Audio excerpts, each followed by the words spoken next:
first disclaimer, words mean different things to different people. We can have all kinds of different definitions. You may find other ways of making a distinction that other people teach more useful. Here's mine, okay? It's how I work with it. I think about needs in the same way that Marshall Rosenberg would think about universal human needs, which is the intrinsic divine life energy that moves through your system, that serves as an intrinsic motivator that helps you survive and thrive. Okay, so survival needs for things like shelter and food and water and safety and predictability. You know, there's all the survival needs that we all have. And then all the thriving needs and the relational needs, like needs for meaning and purpose, and needs for learning and growth, and needs for belonging and empathy and being seen and being known, and all of our emotional, psychological, community, relational needs. So needs are things that all people share. We all have these motivators within us. They are cues from our internal system that can be really well met or really unmet. So they have like levels. We can get our needs met, and then when they get unmet, we get cues. Our feelings are cues about our needs, right? So when I feel happy, it's because my needs are being met, and I can drill down into which needs in particular are leading to all of these happy feelings.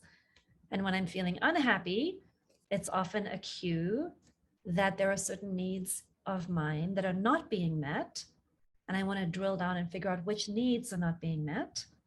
And when I can identify the needs that are not being met, I can align my strategies and my choices around meeting those needs. It's like fundamental, basic self-care 101.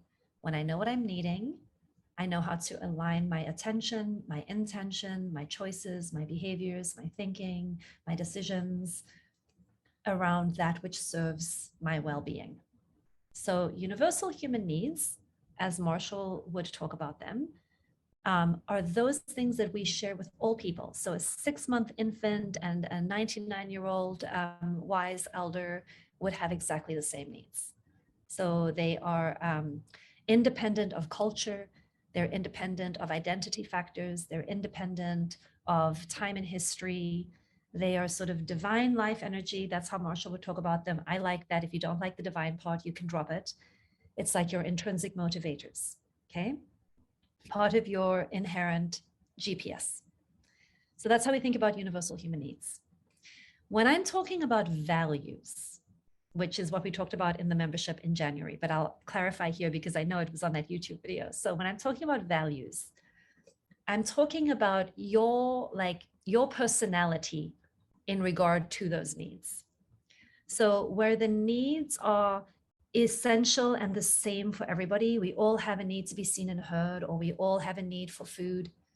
We all have a need to fuel our systems. Values have a little bit more, at least the way I use the word, have a little bit more to do with your unique wiring in terms of what you as an individual prefer and don't prefer, and how you as an individual, where your thresholds are for getting these needs met. Okay, so for example, if your temperament is more introverted, your need for self-expression, verbal self-expression, might be lower than somebody else's need for verbal self-expression. If you're very extroverted, you may have a very high threshold. It takes a lot of words and a lot of interaction before that need is really well met for you. Okay? So if I'm really extroverted, I might really value face-to-face contact and talking to my friends on the phone. That's a strategy that really works well for how I relate with the needs. But if I'm really introverted, I may have a higher value on journaling and reflection and stillness and alone time. Those are more my values. It has to do with my preferences. It has to do with my unique fingerprint in terms of how I meet my needs. We all have a need for self-expression, but our values tell us about how we have our preferred strategies and our different thresholds. Not everybody has the same threshold. We're not all full at the same time, in the same way, with the same stuff. And so knowing your values tells you a little bit about how you are prioritizing, how you are living into what your unique individual expression of serving your needs and other people's needs might look like.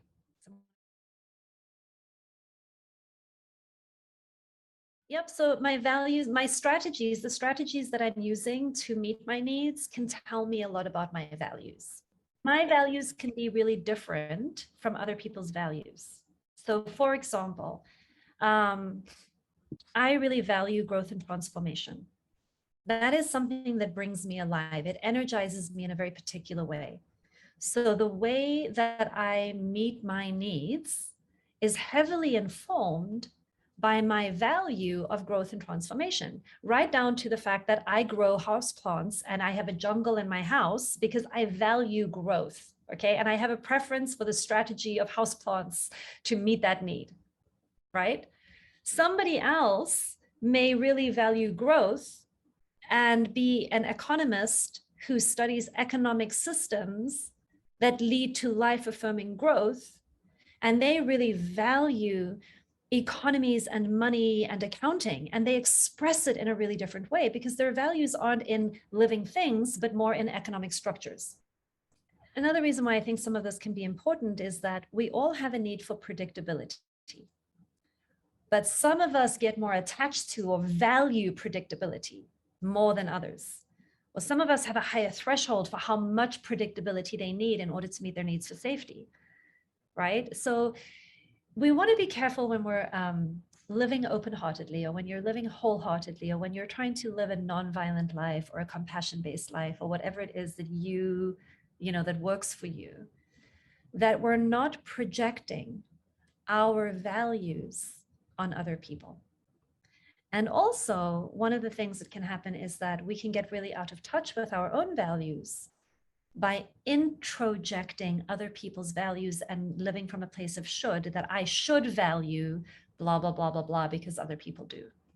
So this is an area where there's a little bit more individuation. So universal human needs, as Marshall Rosenberg was talking about it, is like the ground out of which we are all operating.